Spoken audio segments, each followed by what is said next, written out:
চলে এসেছি মেয়ের বার্থডে মেনু নিয়ে। সবকিছুই শেয়ার করেছি, আর মেনুটা শেয়ার করবো না তা কি হয়? তো মেনু কার্ড দেখতে চাইলে তোমরা একটু পজ করে দেখে নিও। এদিকে দেখো, প্রথমেই পড়ে গেছে ফিশ কাটলেট, আর তার সাথে কাসুন্দি। আমার পিসিরা তো কাসুন্দিতে ফিশ কাটলেট মাখিয়ে খাওয়াও শুরু করে দিয়েছে। আমার তো তখনো খাওয়া হয়নি, মেয়ের মা বলে কথা, তাড়াতাড়ি কি খেতে পারি বলো? ওই জন্যে আমার মা, পিসি, বাবারা খাচ্ছিল, তো আমি তো ওদের থেকে ব্লগটা বানিয়ে তোমাদের সাথে শেয়ার করছি। তারপরে ছিল দেখো গরম গরম কড়াইশুঁটির কচুরি, আর সাথে দেখো কাশ্মীরি আলুর দম। তো কড়াইশুঁটির কচুরি দিয়ে তো কাশ্মীরি আলুর দম খেতে ভালোই লাগে। সবাই খেয়ে বলেছে রান্না বান্না খুবই ভালো হয়েছে। আমি তখনও খাইনি, ওই জন্য আমি বলতে পারবো না।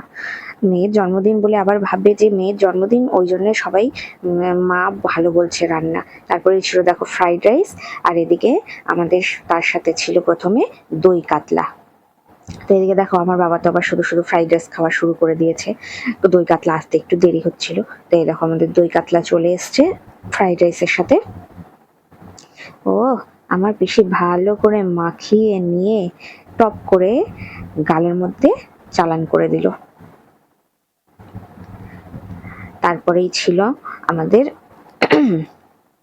স্যালাড। তো এদিকে আমার মায়ের শরীর খারাপ ছিল, ওই জন্য মা বললো আমাকে একটু শশা দাও বেশি করে। আর তারপরেই তো চলে আসলো চিকেন কষা, ফ্রাইড রাইস, দই কাতলা, আর তারপরে ছিল চিকেন কষা। তো তারপরে অবভিয়াসলি চাটনি। আমরা এখন মেনুর শেষ দিকে চলে এসেছি, তাই চাটনি, আর চাটনির সাথে তো পাঁপড় থাকবেই, জানা কথা। চাটনি পাঁপড়ও পড়ে গেল। তারপরে ছিল জন্মদিনের মেইন জিনিস, পায়েস।